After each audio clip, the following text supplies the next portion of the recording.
श्रीगुरुभ्यो नमः। हरिः ओं। व्यासाय भवनाशाय श्रीशाय गुणराशये नित्याय शुद्धविद्याय मध्वाय च नमो नमः। भवति तदनुभावादेडमो कोऽपि वाग्मी दृढमतिरपि जन्तुर्जायते प्राज्ञमौलिः सकलवचनचेतो देवता भारती सा मम वचसि धत्तां सन्निधिं मानसे च तपो विद्याविरक्त्यादिसद्गुणोधाकरानहं वादिराजगुरून् वन्दे हयग्रीवपदाश्रयान् मिथ्यासिद्धान्तदुर्ध्वान्त विध्वंसनविचक्षणः जयतीर्थाख्यधरणिः भासतां नो हृदम्बरे अर्थिकल्पितकल्पोऽयं प्रत्यर्थिगजकेसरी व्यासतीर्थगुरुर्भूयात् अस्मदिष्टार्थसिद्धये दुर्वादिध्वान्तरवे वैष्णवीन्दीवरेन्दवे श्रीराघवेन्द्रगुरवे नमोऽत्यन्तदयालवे ब्रह्मचर्यहरिप्रीतिसुविद्यावादशालिनः इष्टदान् कष्टहर्तॄन्नः विद्यामान्यान् मुनीन् नमः। श्रीगुरुभ्यो नमः। ಭಗವಂತ ಭೋಗ್ಯ ಭೋಕ್ತೃಗಳಲ್ಲಿದ್ದುಕೊಂಡು ಅವರವರಿಗೆ ಯೋಗ್ಯವಾದಂತಹ ಅನುಗ್ರಹವನ್ನು ಕೊಡ್ತಾನೆ ಎಂಬುದಾಗಿ ಜಗನ್ನಾಥದಾಸರು ತಿಳಿಸ್ತಾ ಇದ್ದಾರೆ. ಇದರಲ್ಲಿ ಜಗನ್ನಾಥದಾಸರು ಮುಂದೆ ಭಗವಂತನ ಬಗ್ಗೆ ಹೇಳುವಾಗ ಭೋಗ್ಯ ಭೋಕ್ತೃಗಳೊಳಗೆ ಹರಿತ ಭೋಗ್ಯ ಭೋಕ್ತನು ಎನಿಸಿ ಯೋಗ್ಯಾಯೋಗ್ಯ ರಸಗಳ ದೇವದಾನವ ಗಣಕ್ಕೆ ಉಣಿಸುವನು. ಭಾಗ್ಯನಿಧಿ ಭಕ್ತರಿಗೆ ಸದ್ವೈರಾಗ್ಯ ಭಕ್ತಿ ಜ್ಞಾನವೀವ ಅಯೋಗ್ಯರಿಗೆ ದ್ವೇಷಾದಿಗಳ ತನಗೆ ಕೊಡುತ್ತಿಪ್ಪ. ಭಗವಂತ ಭೋಗ್ಯ ಭೋಕ್ತೃ ಎರಡೂ ಕಡೆಗಳಲ್ಲಿಯೂ ಕೂಡ ತಾನಿರ್ತಾನೆ. ಭೋಗ ಪದಾರ್ಥಗಳಲ್ಲಿ ಭೋಗ್ಯ ನಾಮಕನಾಗಿ, ಭೋಕ್ತೃಗಳಲ್ಲಿ ಭೋಕ್ತೃವಾಗಿ ಭಗವಂತ ತಾನು ರೂಪವನ್ನು ಪಡೆದುಕೊಂಡಿರ್ತಾನೆ. ಅದಾದ ಮೇಲೆ ಅದರಲ್ಲಿ ಸಿಗುವಂತಹ ಯೋಗ್ಯ ಅಯೋಗ್ಯ ರಸಗಳು, ಕೆಲವುದರಲ್ಲಿ ಯೋಗ್ಯವಾಗಿರತಕ್ಕಂತಹ ಅನುಗ್ರಹವನ್ನು ರಸವನ್ನು ನೀಡ್ತಾನೆ. ಇನ್ನು ಕೆಲವು ಕಡೆಗಳಲ್ಲಿ ಅಯೋಗ್ಯವಾದಂತಹ ಪದಾರ್ಥಗಳಲ್ಲಿ ಅಯೋಗ್ಯ ನಾಮಕನಾಗಿರತಕ್ಕ ಅಯೋಗ್ಯ ರಸಗಳನ್ನು ನೀಡ್ತಾನೆ. ಇದನ್ನು ಹಂಚುವಾಗ ಯಾರಿಗೆ ಯಾವುದನ್ನು ಕೊಡ್ತಾನೆ ಅಂತ ಕೇಳಿದ್ರೆ, ದೇವತೆಗಳಿಗೆ ಯೋಗ್ಯವಾದದ್ದನ್ನು, ದಾನವರಿಗೆ ಅಸುರರಿಗೆ ರಾಕ್ಷಸರಿಗೆ ಅಯೋಗ್ಯವಾದಂತಹದ್ದನ್ನು ಕೊಡ್ತಾನೆ ಅಂತ ಹೇಳಿಕೊಂಡು ಹೇಳುತ್ತಾರೆ. ಅದಾದ ಮೇಲೆ ಭಾಗ್ಯನಿಧಿ, ಭಗವಂತನಿಗೆ ಹೆಸರೇನು ಅಂತ ಕೇಳಿದ್ರೆ ಭಾಗ್ಯನಿಧಿ. ಸಕಲ ಭಾಗ್ಯಗಳು ಕೂಡ ನಿಧಿ, ಸಮುದ್ರ. ಯಾರಲ್ಲಿ ನಿಧಿಗಳು ನಿಧಿಯಂತೆ ಅತಃ ಸಹ ಭಾಗ್ಯನಿಧಿ. ಭಾಗ್ಯಗಳು ಅವನಲ್ಲಿ ಅಧಿಕವಾಗಿ ಇದೆ, ಆದ್ದರಿಂದ ಅವನನ್ನು ಭಾಗ್ಯನಿಧಿ ಎಂದು ಕರೀತಾರೆ. ಅಂಥವನು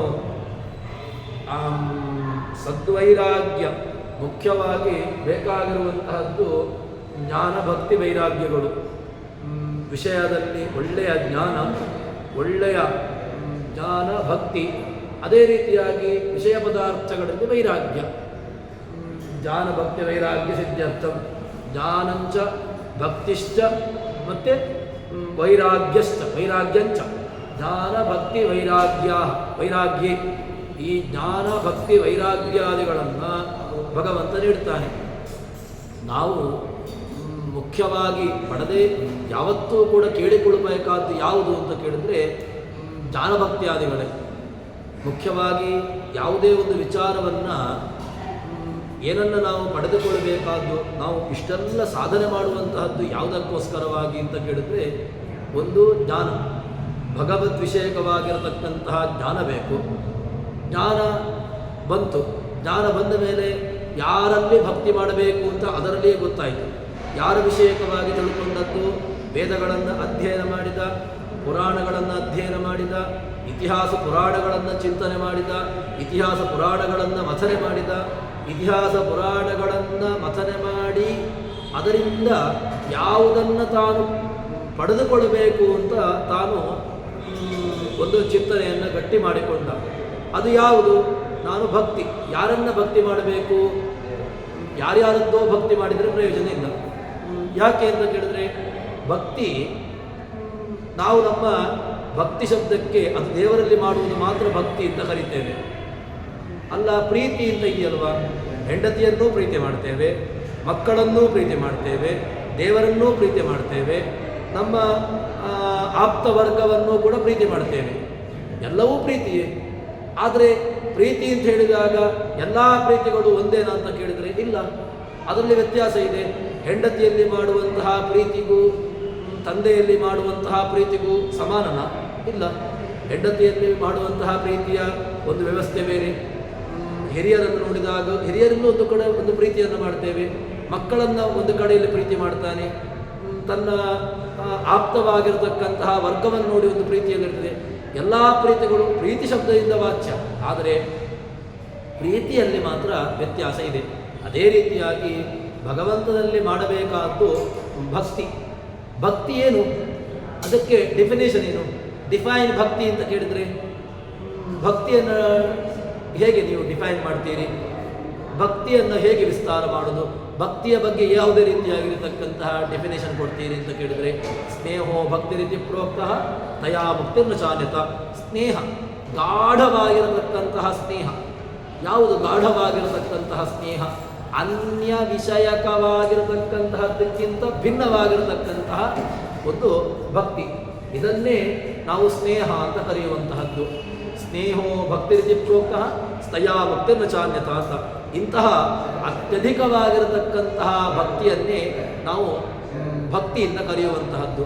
ಅದಕ್ಕೋಸ್ಕರ ಅಂತಹ ಭಕ್ತಿಯನ್ನು ನಾವು ಮಾಡಬೇಕು. ಈ ಭಕ್ತಿ ಸಿಕ್ಕಿತು, ಭಕ್ತಿ ಬಂದ ಮೇಲೆ ಭಕ್ತಿಯಿಂದ ಮುಂದೇನು? ಅಯ್ಯೋ ಉಂಟು ರೀ, ಜ್ಞಾನವೂ ಇದೆ, ಭಕ್ತಿಯೂ ಇದೆ, ಮುಂದೆ ಏನಪ್ಪ? ಮುಂದೆ ಅದರಿಂದ ಮುಂದಿನ ವ್ಯವಸ್ಥೆ ಏನು? ಮುಂದೆ ಏನು? ಅದನ್ನು ಹಿಡ್ಕೊಂಡು ಭಕ್ತಿಯಿಂದಾಗಿ ವೈರಾಗ್ಯ ವಿಷಯ ಪದಾರ್ಥಗಳನ್ನು ಸಹಜವಾಗಿ ಅದನ್ನು ಬಿಟ್ಟು ತಾನು ಯಾವುದನ್ನು ಮುಖ್ಯವಾಗಿ ಪಡೆದುಕೊಳ್ಳಬೇಕು, ತನ್ನ ಮೇನ್ ಗೋಲ್ ಏನು, ತಾನು ಯಾವುದಕ್ಕೋಸ್ಕರ ಬಂದಿದ್ದಾನೆ ಅದನ್ನು ತಾನು ಪ್ರಯತ್ನಪೂರ್ವಕವಾಗಿ ಅದರಲ್ಲಿ ತಾನು ಪ್ರಯತ್ನವನ್ನು ಪಡಬೇಕು. ಇದನ್ನೇ ಭಕ್ತಿ ಎಂದು ಕರೀತಾರೆ. ಅಂತಹ ಯಾರು ಭಕ್ತಿಯನ್ನು ಮಾಡ್ತಾರೆ ಅಂಥವರಿಗೆ ಭಗವಂತ ಏನು ಕೊಡ್ತಾನೆ ಅಂತ ಕೇಳಿದರೆ, ವೈರಾಗ್ಯ ಭಕ್ತಿ ಜ್ಞಾನವೀವ. ಅಯೋಗ್ಯರಿಗೆ ದ್ವೇಷಾದಿಗಳು. ಅಯೋಗ್ಯರು ಯಾರಿದ್ದಾರೆ? ಯಾವತ್ತೂ ಕೂಡ ಅಯೋಗ್ಯ ವಿಷಯ ಸ್ವಾಮಿನ್ ಸರ್ವಥಾ ಅಂತ ಹೇಳಿಕೊಂಡು ಅಯೋಗ್ಯವಾಗಿರತಕ್ಕಂತಹದ್ರಲ್ಲಿ ನನ್ನ ಮನಸ್ಸನ್ನು ಕೊಡಬೇಡ, ನನ್ನ ಮನಸ್ಸನ್ನು ಇಡಬೇಡ ಅಂತ ಹೇಳಿಕೊಂಡು ನಾವು ಹೇಳುತ್ತೇವೆ. ಅಂತಹ ಅಯೋಗ್ಯವಾದದ್ರಲ್ಲಿ ನಮ್ಮ ಮನಸ್ಸು ಯಾವ ಕಾಲಕ್ಕೂ ಕೂಡ ಹೋಗಬಾರದು. ಅಂತಹ ಅಯೋಗ್ಯ ವಿಷಯಗಳ ಕಡೆಗೆ ನಮ್ಮ ಮನಸ್ಸು ಹೋಗದೆ ಕೇವಲ ಭಗವದ್ವಿಚಾರಕವಾಗಿರತಕ್ಕಂತಹದ್ದನ್ನು ನಾವು ಹೋಗಬೇಕು, ಅದರಲ್ಲಿ ನಮ್ಮ ಮನಸ್ಸಿರಬೇಕು ಎಂಬುದಾಗಿ ಹೇಳುತ್ತಾರೆ. ಅಂತಹ ಭಗವಂತ ಏನು ಮಾಡ್ತಾನೆ?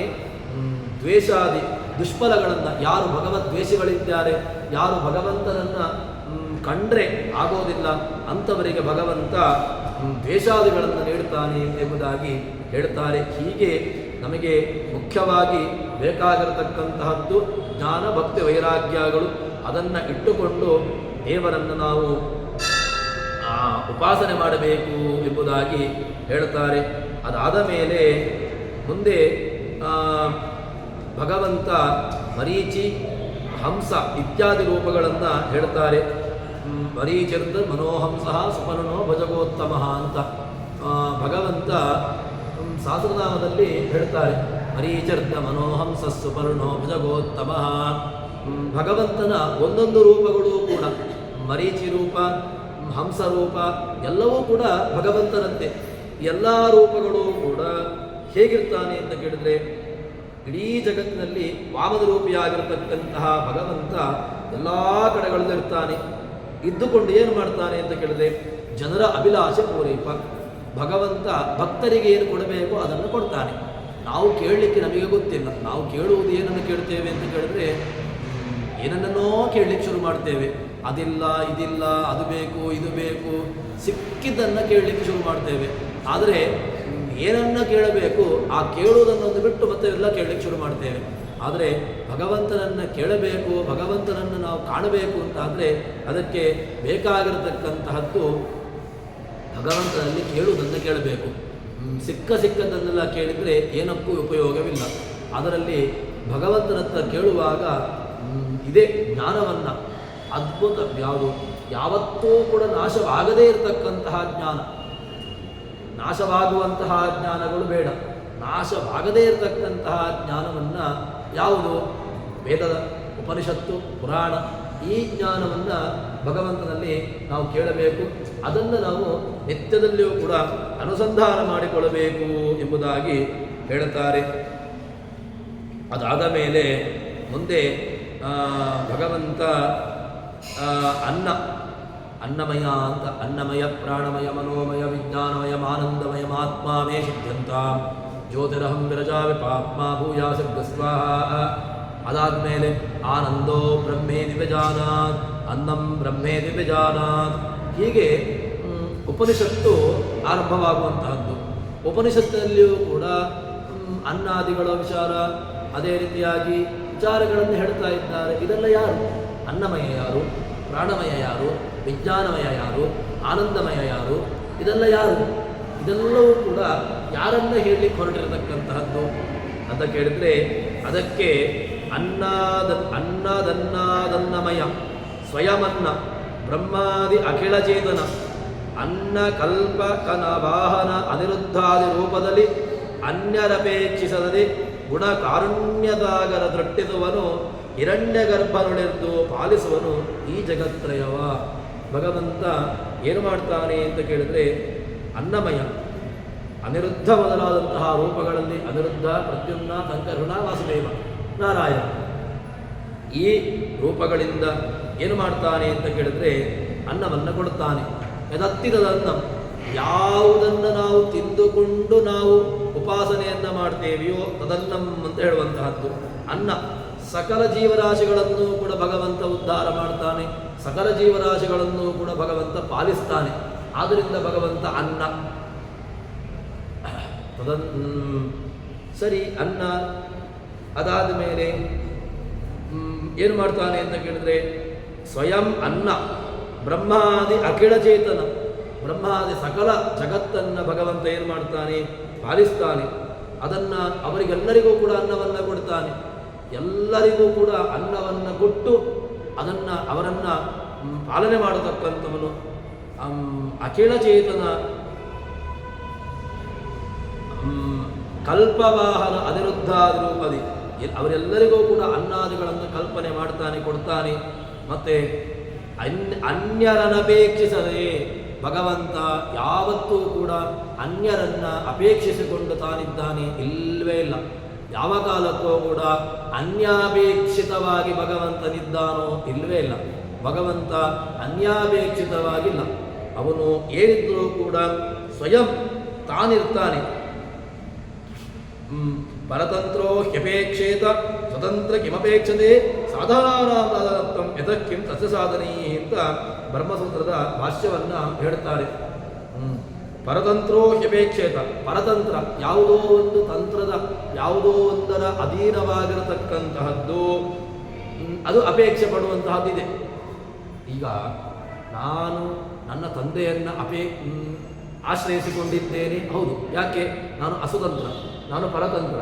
ನಾನು ನನ್ನ ತಂದೆಯನ್ನು ಆಶ್ರಯಿಸಿಕೊಂಡಿದ್ದೇನೆ ಅಂದರೆ ನನಗೆ ಆಶ್ರಯ ಯಾರು? ನನ್ನ ತಂದೆ, ತಾಯಿ. ನನ್ನ ಮಗ ನನ್ನನ್ನು ಆಶ್ರಯಿಸಿಕೊಂಡಿದ್ದಾನೆ. ಹೀಗೆ ಈ ಅಸ್ವತಂತ್ರರಲ್ಲಿ ಇದು ವ್ಯವಸ್ಥೆ ಹೋಗಿದೆ. ಸ್ವತಂತ್ರದಲ್ಲಿ ಯಾವ ವ್ಯವಸ್ಥೆ? ಸ್ವತಂತ್ರನಾಗಿರತಕ್ಕಂಥವನು ಅನ್ಯರನ್ನು ಅಪೇಕ್ಷೆ ಪಡುವಂತಹದ್ದು ಇಲ್ಲವೇ ಇಲ್ಲ. ಅವನು ಯಾರನ್ನು ಅಪೇಕ್ಷೆ ಪಡುವಂತಹದ್ದು? ಅವನು ಯಾರ ಅಪೇಕ್ಷೆಗೂ ಯಾರ ಅಧೀನಕ್ಕೂ ಒಳಪಟ್ಟಿಲ್ಲವನು. ಸ್ವಯಂ ತಾನೇ ಇರ್ತಾನೆ. ಸ್ವತಂತ್ರ ಕಿಮಪೇಕ್ಷತೆ, ಸ್ವತಂತ್ರನಾಗಿರತಕ್ಕಂಥವನು ಯಾರ ಅಧೀನಕ್ಕೂ ಕೊಡೋದು. ಸಾಧನಾನಾಂ ಸಾಧನತ್ವ, ಭಗವಂತ ಸಾಧನ. ಎಲ್ಲರೂ ಕೂಡ ಯಾರನ್ನ ಹೊಂದಬೇಕು ಅಂತ ಪ್ರಯತ್ನ ಪಡ್ತಾರೆ. ಸಾಧನೆಗಳು ಸಾಧನ. ಭಗವಂತ ಸಾಧನಾನಾಂ ಸಾಧನತ್ವ, ಇದಕ್ಕಿಂ ತಸ್ಯ ಸಾಧನೆ, ಅವನಿಗೆ ಸಾಧನೆಗಳು ಬೇಕಾಗಿಲ್ಲ ಅಂತ ಹೀಗೆ ಹೇಳ್ತಾರೆ. ಅಂತಹ ಅನ್ನದ ಅನ್ನಕಲ್ಪಕ ಎಲ್ಲರನ್ನೂ ಕೂಡ ತಾನು ಇಟ್ಟುಕೊಂಡು ಅವರ ಅಧೀನ ಭಗವದಧೀನವಾಗಿದ್ದಾರೆ ಅಂತ ಹೇಳಿಕೊಂಡು ಹೇಳ್ತಾರೆ. ಭಗವಂತ ಅನಿರುದ್ಧ ನಾಮ ಸ್ಥಿತಿ ಕಾರ್ಯಾದಿಗಳನ್ನು ಮಾಡ್ತಾನೆ. ಅದಕ್ಕೆ ಬೇರೆ ಬೇರೆ ವಸ್ತುಗಳನ್ನು ಉದ್ಧಾರವನ್ನು ಕೊಡ್ತಾರೆ. ಸ್ವರೂಪ ಪ್ರವೃತ್ತಿ ರೂಪ ಸತ್ತಾತ್ರೈವಿದ್ಯೆ ಪರ ಅನಪೇಕ್ಷತ್ವ ಸ್ವತಂತ್ರ್ಯ ಅಂತ ಹೇಳಿದ್ರೆ ಏನರ್ಥ? ಸ್ವರೂಪ ಪ್ರಮಿತಿ ಪ್ರವೃತ್ತಿ ರೂಪ ಸತ್ತಾತ್ರೈವಿದ್ಯೆ ಪರ ಅನಪೇಕ್ಷತ್ವ ಸ್ವತಂತ್ರತ್ವ. ಸ್ವಾತಂತ್ರ್ಯ ಶಬ್ದಕ್ಕೇನರ್ಥ? ಯಾರ ಸ್ವರೂಪ, ಯಾರ ಜ್ಞಾನ, ಯಾರ ಪ್ರವೃತ್ತಿ ಇದು ಅನ್ಯರ ಅಧೀನವಾಗಿರಬಾರ್ದು. ಯಾರಲ್ಲಿ ಇದು ತನ್ನದೇ ಸ್ವರೂಪ, ತನ್ನದೇ ಪ್ರವೃತ್ತಿ, ತನ್ನದೇ ಕಾರ್ಯ, ತನ್ನದೇ ಇಚ್ಛೆ ಯಾರಲ್ಲಿದೆಯೋ ಅವರು ಸ್ವತಂತ್ರ್ಯ. ಇದು ಭಗವಂತನನ್ನು ಬಿಟ್ಟು ಇತರ ಯಾರಲ್ಲಿಯೂ ಕೂಡ ಇದರಲ್ಲಿ ಈ ಗುಣ ಇರಲಿಕ್ಕೆ ಸಾಧ್ಯವೇ ಇಲ್ಲ. ಆದ್ದರಿಂದ ಭಗವಂತ ಸ್ವತಂತ್ರ ಅಂತಾಯಿತು. ಹೀಗೆ ಆ ಭಗವಂತ ಎಲ್ಲ ಕಡೆಗಳಲ್ಲೂ ಕೂಡ ಇರ್ತಾನೆ, ಇದ್ದುಕೊಂಡು ಎಲ್ಲರನ್ನೂ ಕೂಡ ಅನುಗ್ರಹ ಮಾಡ್ತಾನೆ ಅಂತ ಹೇಳ್ತಾರೆ. ಅದಾದ ಮೇಲೆ ಭಗವಂತ ತ್ರಿಪದಸ್ತ್ರಿದಶಾಧ್ಯಕ್ಷೋ, ಮತ್ತೆ ಪುನಃ ಸಹಸ್ರನಾಮದ ಮಾತನ್ನು ನಾವು ನೋಡುವುದು. ತ್ರಿಪದ ತ್ರಿದಶಾಧ್ಯಕ್ಷ, ಭಗವಂತನನ್ನು ತ್ರಿಪದ ತ್ರಿದಶಾಧ್ಯಕ್ಷ ಅಂತ ಸಹಸ್ರನಾಮ ಕೊಂಡಾಡಿದೆ. ಈ ತ್ರಿಪದ ತ್ರಿದಶಾಧ್ಯಕ್ಷದ ಹೆಸರನ್ನು ತ್ರಿಪದ ತ್ರಿದಶಾಧ್ಯಕ್ಷ ತ್ರಿಸ್ಥ ತ್ರಿಪದಗಾಮಿನೀಪಿತ ತ್ರಿವಿಕ್ರಮ ಕೃಪಣವತ್ಸವ ಕುವಳಯದಲಶ್ಯಾಮ ನಿಸ್ಸೀಮ ಅಪರಿಮಿತ ಚಿತ್ಸುಕ ಗುಣಾತ್ಮಕ ವಪುಷ ವೈಕುಂಠಾದಿಲೋಕಾಧಿಪ ತ್ರಯೀಮಯ ತನ್ನವರ ನಿಷ್ಕಪಟದಿಂ ಮೊರೆವ. ಭಗವಂತ ಏನು ಮಾಡ್ತಾನೆ, ಹೇಗಿದ್ದಾನೆ ಅಂತ ಕೇಳಿದ್ರೆ ತ್ರಿಪದ ತ್ರಿದಶಾಧ್ಯಕ್ಷೋ, ಭಗವಂತ 3 ಪದಗಳಿಂದ ಇಡೀ ಜಗತ್ತನ್ನು ಆವರಿಸಿದವ. ವಾಮನ ರೂಪದಿಂದಾಗಿ ಭೂಮಿಯನ್ನು, ಆಕಾಶವನ್ನು, ಇಡೀ ಬ್ರಹ್ಮಾಂಡವನ್ನು ತಾನು ತನ್ನ 3 ಪದದಿಂದಾಗಿ 3 ಹೆಜ್ಜೆಯಿಂದಾಗಿ ಆವರಿಸಿ ಅದನ್ನು ತನ್ನ ಅಧೀನಕ್ಕೆ ಇಟ್ಟುಕೊಂಡವರು. ತ್ರಿಪದ ತ್ರಿದಶಾಧ್ಯಕ್ಷ, 3 ದಶೆ ಉಳ್ಳವರು. ಯಾರು ತ್ರಿದಶಾರು? ಸ್ವಪರ್ವಾಣಸ್ತ್ರಿಮನಃ ತ್ರಿದಿವೇಶ ದಿವೌಕಸಃ. ದಿವೌಕಸರು ಯಾರು? ದೇವತೆಗಳು. 3 ದಶೆ ಮಾತ್ರ ಇರುವಂಥವರು ಅವರಲ್ಲಿ. ಅವರು ನಿದ್ದೆ ಅಂತ ಇಲ್ಲವೇ ಇಲ್ಲ. ಅವರು ಅನಿಮೇಷರು, ಕಣ್ಣು ಮುಚ್ಚುವುದಿಲ್ಲ, ಯಾವತ್ತೂ ಕೂಡ ಕಣ್ಣು ಮುಚ್ಚೋದಿಲ್ಲ. ಅಂತಹ ದಿವೌಕಸ, ಅಧಿಪತಿ, ದೇವತೆಗಳಿಗೆ ಅಧಿಪತಿ, ದೇವತೆಗಳ ಒಡೆಯ ಭಗವಂತ. ಅದಾದ ಮೇಲೆ ತ್ರಿಸ್ಥ, 3 ಲೋಕಗಳಲ್ಲಿರುವವನು. ಯಾಲ್ಲಿ? ವೈಕುಂಠ, ಶ್ವೇತದ್ವೀಪ, ಅನಂತಾಸನ, ವೈಕುಂಠ. ಈ 3 ಲೋಕಗಳಲ್ಲಿ ಭಗವಂತನಿರ್ತಾನೆ. ತ್ರಿಸ್ಥ, ತ್ರಿಷು ಸ್ಥಾನೇಶು ತಿಷ್ಠನೇನ ತ್ರಿಸ್ಥ, 3 ಸ್ಥಾನಗಳಲ್ಲಿ ಭಗವಂತನಿರ್ತಾನೆ. ಆದ್ದರಿಂದಾಗಿ ತ್ರಿಸ್ಥ. ತ್ರಿಪಥಗಾಮಿನಿ, ಯಾರು ತ್ರಿಪಥಗಾಮಿನಿ? ಗಂಗೆ. ತ್ರಿಪಥಗಾಮಿನಿ ಆಗಿರತಕ್ಕಂತಹ ಗಂಗೆಯೇ ತನ್ನ ಕಾಲಿನಿಂದ, ತನ್ನ ಅಂಗುಷ್ಟದಿಂದ ಹುಟ್ಟಿರತಕ್ಕಂಥವಳು. ಅಂತಹ ತ್ರಿಪಥಗಾಮಿನಿ ಆಗಿರತಕ್ಕಂತಹ ತ್ರಿಪಥಗಾಮಿನಿ ಪಿತ, ಗಂಗೆಯ ಪಿತ, ಗಂಗಾಜನಕ ಭಗವಂತ ಗಂಗೆಯನ್ನು ಹುಟ್ಟಿಸಿದವನು. ಕೃಪಣವತ್ಸಲ ಕುವಳಯದಲ ಶ್ಯಾಮ, ಭಗವಂತನಿಗೆ ಹೆಸರೇನು ಅಂತ ಕೇಳಿದ್ರೆ ಕೃಪಣವತ್ಸಲ. ಯಾರು ಆರ್ತರಿದ್ದಾರೆ, ಆರ್ತ ವಿಷಣ್ಣ ಶಿಥಿಲಾಶ್ಚ ಭೀತಾ ಘೋರೇಶು ಚೌವ್ಯಾದಿಷು ವರ್ತಮಾನ ಸಂಕೀರ್ತ್ಯ ನಾರಾಯಣ ಶಬ್ದ ಮಾತ್ರ ವಿಮುಕ್ತ ದುಃಖ ಸುಖಿನೋ ಭವಂತಿ. ಭಗವಂತನನ್ನ ಆರ್ತ ವಿಷಣ್ಣ ಶಿಥಿಲಾಶ್ಚ ಭೀತಾ ಘೋರೇಶು ಚೌವ್ಯಾದಿಷು ವರ್ತಮಾನ, ಯಾವುದೇ ರೀತಿಯಾಗಿರ್ತಕ್ಕಂತಹ ಭಯಗಳಿರಲಿ, ಏನಿದ್ರೂ ಕೂಡ ಸಂಕೀರ್ತ್ಯ ನಾರಾಯಣ ಶಬ್ದ ಮಾತ್ರ ವಿಮುಕ್ತ ದುಃಖ ಸುಖಿನೋ ಭವಂತಿ. ಭಗವಂತನ ನಾಮಸ್ಮರಣೆಯನ್ನು ಮಾಡಿದರೆ ಸಾಕು, ಅವರ ಎಲ್ಲ ಏನು ರೋಗಗಳುಂಟು ಅದೆಲ್ಲವೂ ಕೂಡ ಭಗವಂತ ಪರಿಹಾರ ಮಾಡ್ತಾನೆ, ಉದ್ಧಾರ ಮಾಡ್ತಾನೆ ಅಂತ ಹೇಳ್ತಾರೆ. ಅಂತಹ ಭಗವಂತ ಕೃಪಣವತ್ಸಲ ಒಳಶ್ಯಾಮ ನಿಸ್ಸೀಮ ಭಗವಂತ ಅಪರಿಮಿತವಾಗಿರತಕ್ಕಂತಹ ಆನಂದ, ಅಪರಿಮಿತವಾಗಿರತಕ್ಕಂತಹ ಶಕ್ತಿಯನ್ನು ಉಳ್ಳವನು ನಿಸ್ಸೀಮ. ಅಂತಹ ಚಿತ್ಸುಖ, ಭಗವಂತನ ಸುಖ ಅದು ಚಿತ್ ಜ್ಞಾನಾನಂದಾತ್ಮಕವಾಗಿರತಕ್ಕಂಥವನು. ಗುಣಾತ್ಮಕ ವಪುಷ, ಭಗವಂತನ ಶರೀರ ಎಂತಹದ್ದು, ಅದು ಗುಣ, ಕೇವಲ ಗುಣಗಳು. ಅಂತಹ ಗುಣಗಳೇ ಶರೀರವಾಗಿ ಉಳ್ಳವನು. ವೈಕುಂಠಾದಿ ಲೋಕಾಧಿಪ ತ್ರಯೀಮಯ. ತ್ರಯೀ ವೇದಗಳು, ಋಕ್ ಯಜು ಸಾಮ, ವೇದಗಳು ಪುರಾಣಗಳು ಎಲ್ಲವೂ ಕೂಡ ಯಾರನ್ನೇ ಹೇಳ್ತಾ ಉಂಟು ಅಂತ ಕೇಳಿದ್ರೆ ಭಗವಂತನನ್ನ. ತ್ರಯೀಮಯ, ತನ್ನವರ ನಿಷ್ಕಪಟೆ ಹೊರೆಯುವ, ತನ್ನವರು ಯಾರಿದ್ದಾರೆ ಅವರನ್ನು ಭಗವಂತ ಹೊರೀತಾನೆ, ಅವರನ್ನು ಅನುಗ್ರಹ ಮಾಡ್ತಾನೆ, ಅವರನ್ನು ಉದ್ಧಾರ ಮಾಡ್ತಾನೆ ಅಂತ ಹೇಳ್ತಾರೆ. ಹೀಗೆ ಇನ್ನೊಂದು ತ್ರಿಪದ ಅಂತ ಇನ್ನೊಂದು ಇದನ್ನು ನೋಡುವುದು ಅಂತಾದರೆ ಅಕಾರ, ಉಕಾರ, ಮಕಾರ, ತ್ರಿಪದ, 3 ಪದಗಳು. ಯಾವುದು? 3 ಓಂಕಾರದಲ್ಲಿರ್ತಕ್ಕಂತಹ 3 ಪದಗಳು. ಅಕಾರ, ಉಕಾರ, ಮಕಾರ. ಉಳಿದದ್ದೆಲ್ಲವೂ ಕೂಡ ಅಂತರ್ಗತವಾಗಿ ಓಂಕಾರ.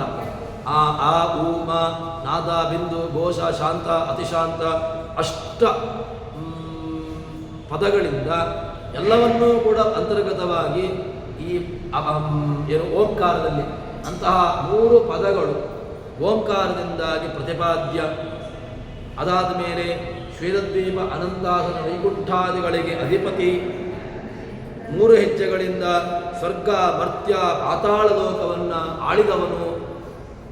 ಸ್ವರ್ಗ ಮರ್ತ್ಯ ಪಾತಾಳದಲ್ಲಿ ತಾನೇ ಇರತಕ್ಕಂಥವನು. ಅದಾದ ಮೇಲೆ ಭೂಹು ಭುವಃ ಸ್ವಃ ಗಾಯತ್ರಿ ಪ್ರತಿಪಾದ್ಯ, ವ್ಯಾಹೃತಿ ಪ್ರತಿಪಾದ್ಯನಾಗಿರತಕ್ಕಂಥವನು. ಇಂತಹ ಭಗವಂತ ತ್ರಿಪಥಗಾಮಿನಿ, ಗಂಗಾ ತ್ರಿಪಥಗಾಮಿನಿ, ಭಾಗೀರಥಿ, ಭೋಗವತಿ, ಜಾಹ್ನವಿ, ತ್ರಿದಶೇಶ್ವರಿ. ಜಾಹ್ನವಿ, ಜಹ್ನುವ ಕಿವಿಯಿಂದ ಬಂದಿರತಕ್ಕಂಥವಳು, ಆದ್ದರಿಂದಾಗಿ ಜಾಹ್ನವಿ. ಅವಳಿಗೆ ಗಂಗಾ ಅಂತ ಹೆಸರು. ಮತ್ತು ಅವಳನ್ನು ತ್ರಿಪಥಗಾಮಿನಿ ಅಂತಲೂ ಕರೀತಾರೆ. ಅಂತಹ ಆ ಗಂಗಾಜನಕನಾಗಿರತಕ್ಕಂತಹ ಭಗವಂತ ಏನು ಮಾಡ್ತಾನೆ? ವೇದಗಳಿಂದ ತ್ರಯೀಮಯ ವೇದಾನುಸಾರಿ ವಶಕಃ ಸ್ವೇಚ್ಛಯಾತು ಹರಿರ್ಯತಃ ತದ ಸ್ವತಂತ್ರಮಾಪ್ಯಾಹು ಪ್ರಾಜ್ಞಾ ವೇದಮಯೇತಿ. ಭಗವಂತ ಸ್ವತಂತ್ರ, ಯಾರೂ ಕೂಡ ಸ್ವತಂತ್ರರಲ್ಲ. ಯಾಕೆ? ನಾವು ಕೂಡ ಯಾರತ್ತೋ ಅಧೀನವಾಗಿದ್ದೇವೆ. ಇಲ್ಲ ರೀ, ನಾನು ಯಾರ ಮಾತನ್ನು ಕೇಳುವುದಿಲ್ಲ, ನಾನು ನನ್ನ ಹೆಂಡತಿಯ ಮಾತನ್ನು ಕೇಳುವುದಿಲ್ಲ, ನಾನು ಯಾರ ಸ್ವತಂತ್ರವಾಗಿದ್ದೇನೆ. ಸ್ವಾತಂತ್ರ್ಯ ಕೇವಲ ಭಗವಂತನಲ್ಲಿ ಮಾತ್ರ ಇರುವಂತಹದ್ದು. ನಾನು ನನ್ನ ಯಜಮಾನನ ಮಾತನ್ನು ಕೇಳುವುದಿಲ್ಲ, ನಾನು ಸ್ವತಂತ್ರ, ಸಾಧ್ಯವೇ ಇಲ್ಲ. ನಮ್ಮ ಮಾತನ್ನು ನಾವು ಕೇಳುವುದಿಲ್ಲ ಅಂತ ಹೇಳಿದ ತಕ್ಷಣ ಸ್ವಾತಂತ್ರ್ಯ ಬರಲಿಕ್ಕೆ ಸಾಧ್ಯವೇ ಇಲ್ಲ. ಭಗವಂತ ಮಾತ್ರ ಸ್ವಾತಂತ್ರ್ಯ. ಸ್ವತಂತ್ರ ಅದು ಎಕ್ಸ್ಟ್ರಾರ್ಡಿನರಿ ಗುಣ. ಯಾರಲ್ಲೂ ಕೂಡ ಇಲ್ಲದೇ ಇರತಕ್ಕಂತಹ ಗುಣ ಅದು ಭಗವಂತನಲ್ಲಿ ಉಂಟು. ಸ್ವಾತಂತ್ರ್ಯ ನಮ್ಮಲ್ಲಿದ್ದರೆ ನಮ್ಮ ನಾಲಿಗೆಯನ್ನು ನಾವು ಕಚ್ಚಿಕೊಳ್ಳಬಾರದು. ನಾವು ಹೇಳಿದಂತಹ ವ್ಯವಸ್ಥೆಗಳು ನಮಗೆ ಆಗಬೇಕಿತ್ತು. ನನಗೆ ನಾಳೆ ದುಃಖ ಆಗಬಾರದು, ದುಃಖ ಆಗ್ತದೆ. ಒಂದು ವೇಳೆ ಎಲ್ಲವೂ ನನ್ನ ಅಧೀನವಾಗಿಯೇ ಇದ್ದಿದ್ದರೆ ನಾನು ನನಗೆ ಹೇಗೆ ಬೇಕೋ ಹಾಗೆ ನಾನು ಮಾಡಿಕೊಳ್ಳುವಂತಹ ಸಾಮರ್ಥ್ಯವುಳ್ಳವನು ಆಗಬೇಕಿತ್ತು. ಇಲ್ಲ, ದುಃಖವಾಗ್ತದೆ, ಸುಖ ಬರ್ತದೆ, ಬೇರೆ ಬೇರೆ ರೀತಿಯಾಗಿರ್ತಕ್ಕಂತಹ ವೃತ್ತಿ ತ್ರಾಸಗಳು. ಕೆಲವು ಸಂದರ್ಭದಲ್ಲಿ ಒಳ್ಳೆಯ ಲಾಭ ಆಯಿತು, ಇನ್ನು ಕೆಲವು ಸಂದರ್ಭದಲ್ಲಿ ನಷ್ಟ ಆಯಿತು, ಇನ್ನು ಕೆಲವು ಸಂದರ್ಭದಲ್ಲಿ ಯಾರೋ ನಮಗೆ ಬೇಕಾದವರು ಹೊರಟು ಹೋದರು, ಯಾರೋ ನಮಗೆ ಬೇಕಾದವರು ಜನ್ಮವನ್ನು ಕೊಟ್ಟರು. ಇದು ಈ ವೃದ್ಧಿಕ್ರಾಸಾದಿಗಳು ಉಳ್ಳವರು ನಾವು ಜೀವರಾಶಿಗಳು. ಆದರೆ ಭಗವಂತ ಈ ಯಾವ ಅಂಟಿಗೂ ಕೂಡ ತಾನು ಅಂಟಿಕೊಳ್ಳದೇ ಇರತಕ್ಕಂಥವನು. ಭಗವಂತ ಸ್ವತಂತ್ರನಾಗಿರ್ತಾನೆ. ಅಂತಹ ಭಗವಂತನನ್ನು ನಾವು ಉಪಾಸನೆ ಮಾಡಬೇಕು. ನೀನು ದೇವರನ್ನು ಹೇಗೆ ನೋಡ್ತೀಯೋ ಆ ರೀತಿಯಾಗಿ ನಿನಗೆ ಸಿಗುವಂತಹದ್ದು. ಅದಕ್ಕೋಸ್ಕರ ಭಗವಂತನನ್ನು ನೀನು ಉಪಾಸನೆ ಮಾಡು. ಹೇಗೆ ಕೇಳಬೇಕು? ನಿಷ್ಕಪಟದಿಂದ ಹೊರೆಯುವ, ಒಳಗಡೆ ಕಾಪಟ್ಟೆ ಇಟ್ಟುಕೊಂಡು ಭಗವಂತನ ಹತ್ರ ಕೇಳಬೇಡ. ಅವರು ಹಾಳಾಗಲಿ, ಇವರು ಹಾಳಾಗಲಿ, ನಮ್ಮ ಪಕ್ಕದವರು ಹಾಳಾಗಲಿ, ಅದು ಬೇಡ. ನೀನು ಅವರು ಹಾಳಾಗಲಿ ಇವರು ಹಾಳಾಗಲಿ ಅಂತ ಹೇಳಿಕೊಂಡು ನೀನು ನನ್ನನ್ನು ಪೂಜೆ ಮಾಡೋದಾದರೆ, ನನ್ನನ್ನು ಪ್ರಾರ್ಥನೆ ಮಾಡೋದಾದರೆ ನನ್ನ ಹತ್ರ ಬರಲೇಬೇಡ. ನಾನು ಇದ್ದವರನ್ನು ಹಾಳು ಮಾಡಲಿಕ್ಕೋಸ್ಕರ ಬಂದವನಲ್ಲ. ನೀನು ಕೇಳಬೇಕು ಅಂತಿದ್ದರೆ ನಿಷ್ಕಪಟದಿಂದ ಬರೆವ. ನೀನು ಕೇಳುವಾಗ ಯಾವ ರೀತಿಯಾಗಿರತಕ್ಕಂತಹ ಅಂತಃಕರಣ ಶುದ್ಧವಾಗಿರತಕ್ಕಂತಹ ಮಾಲಿನ್ಯವುಳ್ಳಂತಹ ಪಾತ್ರೆಯಲ್ಲಿ ನೀವೇನನ್ನು ಹಾಕಿದರೆ ಅದು ಕೂಡ ಮಲಿನವಾಯಿತು. ಏನಾಯಿತು? ಒಂದು ಹಾಲಿನ ಪಾತ್ರೆ, ಆ ಹಾಲಿನ ಪಾತ್ರೆ ಅಥವಾ ಒಂದು ಯಾವುದೋ ಒಂದು ಪಾತ್ರೆ ಇಟ್ಟುಕೊಳ್ಳಿ, ಪಾತ್ರೆಗೆ ನೀವು ಹಾಲು ಹಾಕಬೇಕು ಅಂತಾದರೆ ಪಾತ್ರೆ ಶುದ್ಧವಾಗಿರಬೇಕು. ಪಾತ್ರೆ ಶುದ್ಧವಾಗಿರಬೇಕು. ಅದರಲ್ಲಿ ಉಪ್ಪಿನ ಅಂಶನೋ ಹುಳಿಯ ಅಂಶನೋ ಅಥವಾ ಇನ್ನಿತರ ಏನೋ ಅಂಶಗಳು ಅದರಲ್ಲಿ ಇತ್ತು ಅಂತಾದರೆ ಹಾಲು ಹಾಳಾಗ್ತದೆ, ಹಾಲು ಒಡೆದು ಹೋಗ್ತದೆ. ಹಾಗಿದ್ದರೆ ಶುದ್ಧವಾಗಿರತಕ್ಕಂತಹದ್ದು ನಮಗೆ ಸಿಗಬೇಕು ಅಂತಾದರೆ ಒಳಗಿನ ಪಾತ್ರೆ ಶುದ್ಧವಾಗಿರಬೇಕು. ಒಳಗಿನ ಪಾತ್ರೆ ಶುದ್ಧವಾಗುವುದು ಹೇಗೆ? ಒಳಗಿನ ಪಾತ್ರೆಯನ್ನು ಶುದ್ಧ ಮಾಡಲಿಕ್ಕೆ ಒಂದು ಅರ್ಧ ಕೆ ಜಿ ಸಬೀನ, ಒಂದು ಅರ್ಧ ಕೆ ಜಿ ಏನೋ ಒಂದು ಹಾಕ್ಕೊಂಡು ಶುದ್ಧ ಮಾಡೋಣ, ಅದು ಸಾಧ್ಯ ಇಲ್ಲ. ಯಾವ ಡಿಶ್ಬಾರ್ಗಳು ಕೂಡ ಒಳಗಿನದ್ದನ್ನು ಶುದ್ಧ ಮಾಡಲಿಕ್ಕೆ ಸಾಧ್ಯವೇ ಇಲ್ಲ. ಹಾಗಿದ್ದರೆ ಶುದ್ಧ ಮಾಡುವಂತಹ ಒಳಗಿನ ಅಂತಃಕರಣವನ್ನು ಶುದ್ಧ ಮಾಡುವಂತಹದ್ದು ಕೇವಲ ಭಗವಂತನ ನಾಮ ಮಾತ್ರ. ಭಗವಂತನ ಸ್ಮರಣೆ, ಭಗವಂತನ ಚಿಂತನೆ, ಭಗವಂತನ ಕೀರ್ತನೆ, ಭಗವಂತನದ್ದೇ ಏನಿದ್ದರೂ ಕೂಡ ಭಗವಂತನನ್ನು ಬಿಟ್ಟು ನಿಮ್ಮ ಮನಸ್ಸು ಶುದ್ಧ ಆಗಲಿಕ್ಕೆ ಸಾಧ್ಯ ಇಲ್ಲ. ಆದ್ದರಿಂದ ಅಂಥವರನ್ನು ಭಗವಂತ ಏನು ಮಾಡ್ತಾನೆ ಅಂತ ಕೇಳಿದರೆ ಅವನು ಉದ್ಧಾರ ಮಾಡ್ತಾನೆ ಅಂತ ಹೇಳ್ತಾರೆ. ಅದನ್ನೇ ತ್ರಿಪದ ಸ್ಪೃತಿಸಾಧ್ಯಕ್ಷೋ ಮಹಾಶೃಂಗ ಕೃತಾಂತ ಕೃತೆ. ಭಗವಂತ ತ್ರಿಪದ ಸ್ಪೃತಿಸಾಧ್ಯಕ್ಷ, ಮೂರು ಎಲ್ಲ ಕಾಲದಲ್ಲೂ ಕೂಡ ಎಲ್ಲರನ್ನೂ ಕೂಡ ಉದ್ಧಾರ ಮಾಡುವುದು ಅಂತಾಯಿತು. ಸರಿ, ನಿಮ್ಮ ದೇವರು ಹೇಗಪ್ಪ ಕಾಣೋದಿಲ್ಲಲ್ವ? ಸುಮ್ಮನೆ ನಾವು ದೇವರಿಗೆ ಸುತ್ತು ಬರ್ತೇವೆ, ನಮಗೆ ಕೆಲಸ ಇಲ್ಲ, ನಮ್ಮ ಕಾಲು ನೋವಾಯ್ತಷ್ಟೇ, ಏನೂ ಕೂಡ ಪ್ರಯೋಜನ ಆಗಲಿಲ್ಲ. ಒಳಗಿನ ದೇವರು ಕಾಣೋದಿಲ್ಲ, ಪ್ರತಿಮೆಯಲ್ಲಿ ದೇವರು ಕಾಣೋದಿಲ್ಲ, ಪ್ರತಿಮೆಯನ್ನು ನೋಡ್ತೇವೆ, ಪ್ರತಿಮೆಯಲ್ಲಿ ದೇವರು ಕಾಣ್ತಾ ಇಲ್ಲ. ಏನೋ ಸುಮ್ಮನೆ ನಾವು 30 ವರ್ಷದಿಂದ ದೇವಸ್ಥಾನಕ್ಕೆ ಹೋಗ್ತಾ ಇದ್ದೇವೆ, ಯಾವುದೇ ರೀತಿಯಾಗಿರತಕ್ಕಂತಹ ಫಲ ಸಿಕ್ಕಲಿಲ್ಲ. ದೇವರನ್ನು ನೋಡ್ತೇನೆ, ದೇವರಿಗೆ ಸುತ್ತು ಬರ್ತೇನೆ, ಯಾತ್ರೆಗೆ ಹೋಗ್ತೇನೆ, ತೀರ್ಥಕ್ಷೇತ್ರದಲ್ಲಿ ಸ್ನಾನ ಮಾಡ್ತೇನೆ, ಏನು ಮಾಡಿದ್ರೂ ಕೂಡ ನನಗೆ ದೇವರು ಕಾಣಲಿಲ್ಲ. ಎಲ್ಲಿದ್ದಾನೆ ನಿಮ್ಮ ದೇವರು? ಕಾಣ್ತಾನ? ಯಾರಿಗಾದರೂ ಕೂಡ ಒಂದು ಕಂಡವರು ಒಬ್ಬರು ಯಾರಾದರೂ ಇದ್ದರೆ ಅವರಿಗೊಂದು ಹೇಳಿ, ನಿಮ್ಮ ದೇವರೊಂದು ಕಾಣಲಿ, ಕಾಣ್ರೆ ಒಪ್ಪಿಕೊಳ್ಳುವ. ದೇವರು ಕಾಣದಿದ್ದರೆ ಒಪ್ಪಿಕೊಳ್ಳೋದು ಹೇಗೆ? ಸುಮ್ಮನೆ ಏನೋ ಒಳಗಡೆ ದೇವರಿದ್ದಾರೆ ಅಂತ ಹೇಳ್ಕೊಂಡು ಸುತ್ತು ಬರ್ತೇವೆ, ರಾಯರಿದ್ದಾರೆ ಅಂತ ಸುತ್ತು ಬರ್ತೇವೆ, ಪ್ರಾಣದೇವರಿದ್ದಾರೆ, ರಾಮದೇವರಿದ್ದಾರೆ, ಸುತ್ತು ಬರ್ತೇವೆ. ಹೇಗೆ ದೇವರನ್ನು ನೋಡುವ ಬಗೆ ಹೇಗೆ ಅಂತ ಕೇಳಿದ್ರೆ ಒಳ್ಳೆಯ ದೃಷ್ಟ ಅಂತ ಉಪನಿಷತ್ತು ಕೊಟ್ಟಿದೆ. ಆದರೆ ಅದಕ್ಕೆ ನಮಗೆ ಕನ್ನಡ ಬೇಕು. ನಮಗೆ ದೇವರನ್ನು ಕಾಣಬೇಕು, ದೇವರು ಗೊತ್ತಾಗಬೇಕು ಅಂತಾದರೆ ಒಳ್ಳೆಯ ದೃಷ್ಟಾಂತ ಬೇಕು. ಅದಕ್ಕೆ ಹೇಳ್ತಾರೆ, ದೃಷ್ಟಾಂತವನ್ನೇ ಕೊಡ್ತಾರೆ. ಜಗನ್ನಾಥದಾಸರು ಹೇಳ್ತಾರೆ, ಲವಣ ಮಿಶ್ರಿತ ಜಲವು ತೋರ್ಪದು ಲವಣದೋಪಾದಿಯಲ್ಲಿ ಜಿಕ್ವೆಗೆ ವಿವರಗೈಸಲು ಶಕ್ಯವಾಗುವುದೇನೋ ನೋಳ್ಪರಿಗೆ ಸ್ವವಶ ವ್ಯಾಪಿ ಎನಿಸಿ ಲಕ್ಷ್ಮೀದವ ಚರಾಚರದೊಳಗೆ ತುಂಬಿಹ ಅವಿದಿತನ ಸಾಕಲ್ಯ ಬಲ್ಲವರಾರು. ಭಗವಂತನನ್ನು ಕಾಣಬೇಕು. ಹೇಗೆ ಕಾಣುವುದು? ಕಾಣುವುದು ಎಲ್ಲೂ ಕಾಣಲಿಲ್ಲ. ಇಲ್ಲ ರೀ, ಉಪನಿಷತ್ತಿದೆ, ವೇದ ಇದೆ, ಅದು ಇದೆ, ಇದು ಇದೆ, ವೇದಗಳಿದೆ ಹೇಳಿದೆ, ಭಗವಂತ ಇದ್ದಾನೆ ಅಂತ ಹೇಳುವ ವೇದಗಳು ಹೇಳ್ತಾ ಉಂಟು, ಉಪನಿಷತ್ತುಗಳು ಹೇಳ್ತಾ ಉಂಟು. ಸರಿ ರೀ, ಹೇಳ್ತಾ ಉಂಟು, ಒಪ್ಪಿಕೊಳ್ಳಬೇಕು ಅಂತ ಏನಪ್ಪ? ಅವರು ಸುಮ್ಮನೆ ಏನೋ ಹೇಳ್ತಾ ಇದ್ದಾರೆ, ಅವ್ರು ಹೇಳಿದ್ದು ಒಪ್ಪಿಕೊಳ್ಬೇಕು ಅಂತ ಉಂಟಾ? ಯಾರೋ ಒಬ್ಬರು ದಾರಿಯಲ್ಲಿ ಹೋಗೋರು ಹೇಳಿದ್ದಾರೆ ಒಪ್ಪಿಕೊಳ್ಬೇಕು ಅಂತ ಉಂಟಾ? ಅವ್ರು ಹೇಳ್ತಾರೆ ಇವ್ರು ಹೇಳ್ತಾರೆ ಅಂತ ನಾನು ಯಾಕೆ ಒಪ್ಪಿಕೊಳ್ಬೇಕು? ಅದಕ್ಕೆ ದೃಷ್ಟಾಂತವನ್ನು ಕೊಡ್ತಾರೆ, ಉಂಟು. ಹೇಗೆ ಅಂತ ಕೇಳಿದ್ರೆ, ಲವಣ ಮಿಶ್ರಿತ ಜಲವು ತೋರ್ಪದು.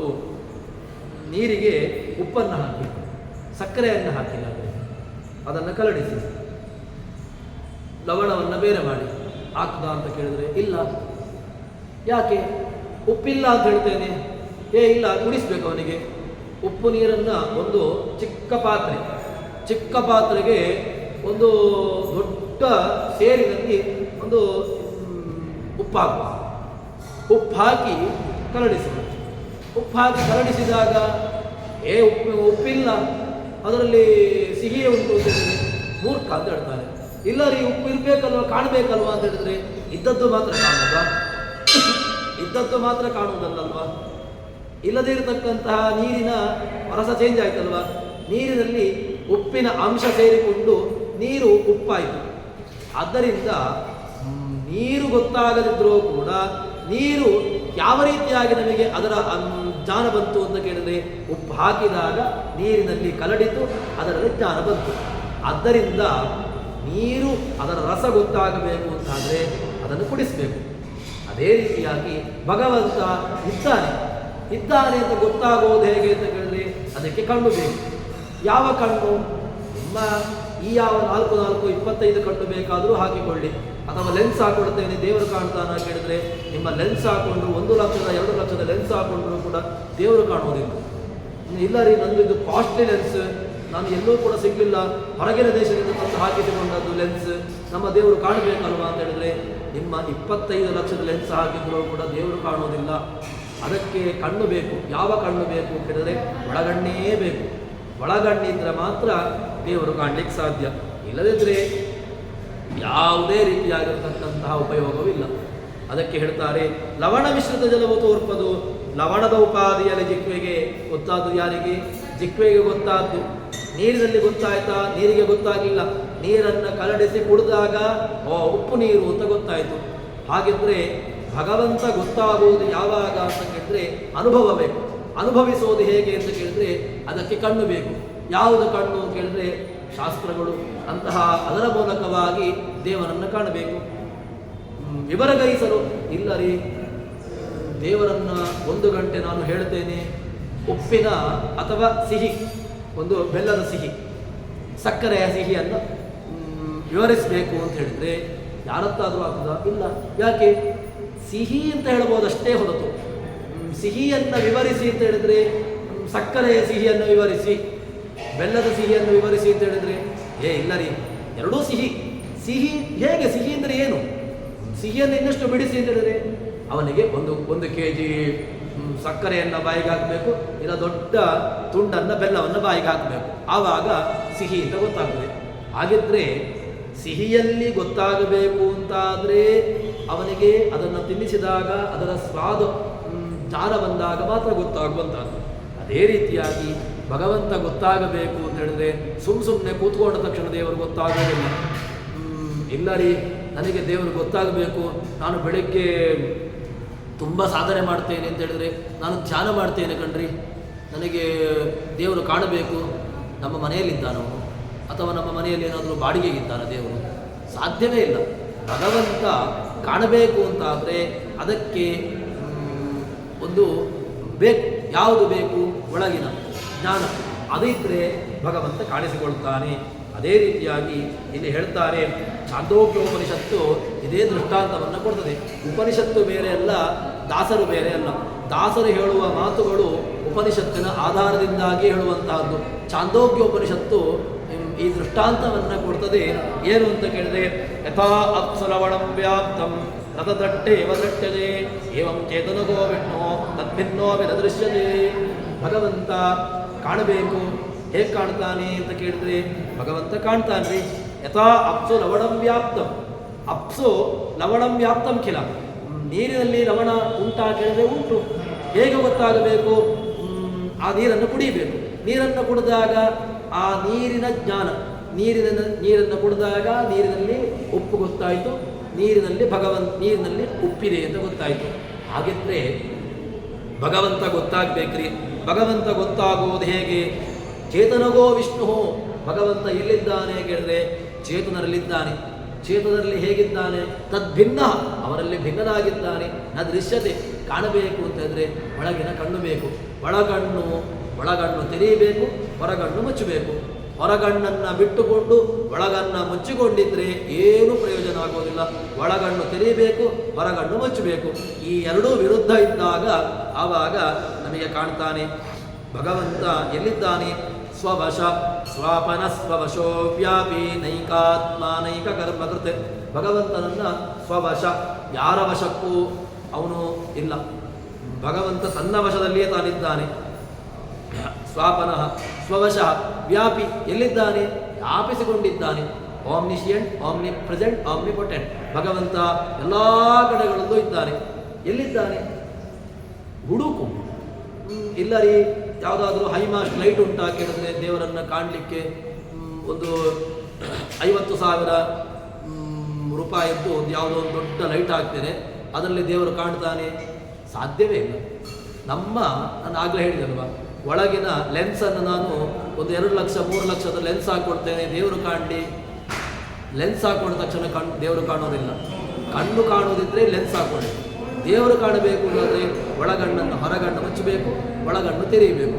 ಆವಾಗ ದೇವರು ಕಾಣ್ತಾನೆ. ಸ್ವಾಪನಃ ಸ್ವವಶಃ ವ್ಯಾಪಿ ಲಕ್ಷ್ಮೀಧವ. ಭಗವಂತ ಲಕ್ಷ್ಮೀಧವ. ಭಗವಂತ ಯಾರ ಅಧೀನನಾಗಿದ್ದಾನೆ ಕೇಳಿದ್ರೆ ಹೆಂಡತಿಯ ಅಧೀನ ಆಗಿದ್ದಾನಂತೆ. ಓ, ಭಗವಂತ ಹಾಗಿದ್ರೆ ಹೆಂಡತಿಯ ಅಧೀನ ಅಲ್ಲ, ಹೆಂಡತಿಯ ಅಧೀನ ಅಲ್ಲ, ಹೆಂಡತಿಯ ಒಡೆಯ. ಹೆಂಡತಿಯನ್ನು ಭಗವಂತ ಪಾಲನೆ ಮಾಡ್ತಾನೆ. ಲಕ್ಷ್ಮಿಯನ್ನು ಭಗವಂತ ಏನು ಮಾಡ್ತಾನೆ? ತನ್ನ ಅಧೀನವಾಗಿಟ್ಟುಕೊಂಡಿದ್ದಾನೆ. ಭಗವಂತ ಮಾಧವ. ಯಾಕೆ ಮಾಧವ? ಭಗವಂತನಿಗೆ ಮಾತೆ, ರಮಾದೇವಿಗೆ ಮಾತೆ ಹೆಸರು. ಯಾಕೆ ಮಾ ಅಂತ ಹೇಳಿದ್ರೆ ಇಂದಿರಾ ಲೋಕಮಾತಾ ಮಾ ರಮಾ ಮಂಗಲ ದೇವತಾ ಅಮರಕೋಶ ಹೇಳ್ತದೆ. ಲಕ್ಷ್ಮಿಗೆ ಅಮರಕೋಶದಲ್ಲಿ ಬೇರೆ ಬೇರೆ ಹೆಸರುಗಳನ್ನು ಹೇಳ್ತಾರೆ. ಇಂದಿರಾ ಲೋಕಮಾತಾ ಮಾ ರಮಾ ಮಂಗಲ ದೇವತಾ. ಲಕ್ಷ್ಮೀದೇವಿಗೆ ಏನು ಹೆಸರು? ಮಾ ಅಂದರೆ ಮಾ ಅಲ್ಲಿಗೆ ಯಾರಾಯಿತು? ಮಾ. ಲಕ್ಷ್ಮೀದೇವಿ ಧವ. ಧವ ಅಂತ ಹೇಳಿದ್ರೆ ಒಡೆಯ. ಧವ ಅಂತ ಹೇಳಿದ್ರೆ ಅವಳನ್ನು ತನ್ನ ಅಧೀನನಾಗಿಟ್ಟುಕೊಂಡವನು. ಅದರಿಂದಾಗಿ ಮಾಧವ ಯಾರು ಕೇಳಿದ್ರೆ ಭಗವಂತ. ಅಂತಹ ಮಾಧವ ಎಲ್ಲಿದ್ದಾನೆ? ಲಕ್ಷ್ಮೀಧವ ಎಲ್ಲ ಕಡೆಗಳಲ್ಲೂ ಚರಾಚರದೊಳಗಿದ್ದಾನೆ. ಇಲ್ಲ ಅಲ್ಲಿದ್ದಾನೆ, ಇಲ್ಲಿದ್ದಾನೆ, ಅಲ್ಲಿ ಎಲ್ಲ ಕಡೆಗಳಲ್ಲೂ ಇರ್ತಾನೆ. ನೀವು ಪ್ರಶ್ನೆ ಮಾಡಲಿಕ್ಕೆ ಹೋಗಬೇಡಿ. ಅಲ್ಲಿದ್ದಾನೋ, ಇಲ್ಲಿದ್ದಾನೋ, ಇಲ್ಲ ಕಲ್ಲಲ್ಲಿದ್ದಾನೋ. ನೋಡಬೇಕು, ಕಾಣಬೇಕು, ಕಾಣ್ತಾನೆ. ಹೊರಗಿನ ಇಲ್ಲ ರೀ, ಹೇಗಿದ್ದಾನೆ ನಿಮ್ಮ ದೇವರನ್ನು ನಾನು ನೋಡಲಿಲ್ಲ ಹೇಳಿದಲ್ಲ. ನೀರಿನಲ್ಲಿ ಸಕ್ಕರೆ ಕರಡಿದೆ, ನೀರಿನಲ್ಲಿ ಉಪ್ಪು ಕರಡಿದೆ, ಕಾಣ್ತದ ಕೇಳಿದ್ರೆ ಇಲ್ಲ. ಉಪ್ಪಿಲ್ಲ ಹೇಳಿದ್ರೆ ಮೂರ್ಖ ಅಂತ ಹೇಳ್ತಾನೆ. ಹಾಗಾಗಿ ನೀವು ದೇವರನ್ನು ಕಾಣಬೇಕು ಅಂತಾದರೆ ಒಳಗಿನದ್ದು ಬೇಕು. ಒಳಗಿನದ್ದು ಏನು? ಕಣ್ಣು. ಆ ಒಳಗಿನ ಕಣ್ಣು ದಿವ್ಯಂದುದಾಗಿದೆ ಚಕ್ಷುವು. ಅರ್ಜುನನಿಗೂ ಕೂಡ ಹೊರಗಣ್ಣು ಸಾಕಾಗಲಿಲ್ಲ, ಮತ್ತೆ ಒಳಗಣ್ಣು ಕೊಟ್ಟು ಅವನ ವಿಶ್ವರೂಪವನ್ನು ತೋರಿಸಿದ್ದು. ಅಂತಹ ಭಗವಂತ ತುಂಬಿಹ ಅವಿದಿತನ. ಭಗವಂತ ಅವನಿಗೆ ಹೆಸರು ಏನು ಕೇಳಿದ್ರೆ ಅವಿದಿತ, ಅಪ್ರಮೇಯ. ಭಗವಂತ ಅವಿದಿತ. ಕಾಣ್ತಾನ? ಇಲ್ಲ. ಯಾರಾದರೂ ಕೂಡ ಸಂಪೂರ್ಣ ತಿಳ್ಕೊಂಡವರಿದ್ದಾರ ಕೇಳಿದ್ರೆ ಇಲ್ಲ. ಸಾಕಲ್ಯ ಬಲ್ಲವರಾರು ಭಗವಂತನನ್ನು ಪೂರ್ಣವಾಗಿ ತಿಳ್ಕೊಂಡವರು ಯಾರಾದರೂ ಇದ್ದಾರಾ ಕೇಳಿದ್ರೆ ಇಲ್ಲವೇ ಇಲ್ಲ. ಸಾಕಲ್ಯನ ಲಕ್ಷ್ಮೀದೇವಿಗೆ ಗೊತ್ತಾಗಲಿಲ್ಲಂತೆ, ಇನ್ನು ನಾವೇನಿಲ್ಲ. ಲಕ್ಷ್ಮೀಗೇನೇ ಭಗವಂತನ ಬಗ್ಗೆ ಗೊತ್ತಾಗಲಿಲ್ಲ, ಇನ್ನು ನಿಮ್ಮಂಥವರ ಪಾಡೇನು? ಲಕ್ಷ್ಮಿಯೂ ಕೂಡ ಇನ್ನೂ ಅವನನ್ನು ಹುಡುಕ್ತಾ ಇದ್ದಾಳೆ, ಅವನ ಗುಣಗಳನ್ನು ಹುಡುಕ್ತಾ ಇದ್ದಾಳೆ ಅಂತ ಹೇಳಿದ್ರೆ ನಾವು ಅವನನ್ನು ಹುಡುಕ್ಲಿಕ್ಕೆ ಸಾಧ್ಯವಿಲ್ಲ, ಕಾಣಲಿಕ್ಕೆ ಸಾಧ್ಯವಿಲ್ಲ. ಹಾಗಿದ್ರೆ ಬೇಡ ರೀ, ಸುಮ್ಮನೆ ದೇವರನ್ನು ನೋಡುವುದು ಯಾಕೆ, ಬಿಟ್ಟು ಬಿಡುವ ಸುಮ್ಮನೆ. ಲಕ್ಷ್ಮೀದೇವಿಗೆ ಗೊತ್ತಾಗಲಿಲ್ಲ ಅಂತ ಹೇಳಿದ್ರೆ ನಮಗೆ ಆಗಬೇಕು, ನಾವು ಬಿಟ್ಟು ಬಿಡುವ ಅವನನ್ನು. ಅವಳಿಗೂ ಗೊತ್ತಾಗಿದ್ರೆ ನಮಗೆ ಆಗಬೇಕು, ಹಾಗಾಗೋದಿಲ್ಲ. ಲಕ್ಷ್ಮೀದೇವಿ ಕಾಣಲಿಲ್ಲ ಅಂತ ಹೇಳಿಕೊಂಡು ನಿಮಗೆ ಕಾಣೋದಿಲ್ಲ ಅಂತ ಆಗೋದಿಲ್ಲ. ಆದ್ದರಿಂದ ನಮ್ಮ ಪ್ರಯತ್ನವನ್ನು ನಾವು ಪಾಡಲೇಬೇಕು. ಭಗವಂತನನ್ನು ಕಾಣುವಂತಹ ಪ್ರಯತ್ನವನ್ನು ಪಡಲೇಬೇಕು. ಭಗವಂತ ಕಾಣ್ತಾನೆ. ಇವತ್ತಲ್ಲ ನಾಳೆ, ನಾಳೆ ಅಲ್ಲ ನಾಡ್ದು, ಯಾವತ್ತಾದರೂ ಒಂದು ಜನ್ಮದಲ್ಲಿ ಭಗವಂತ ಕಾಣ್ತಾನೆ.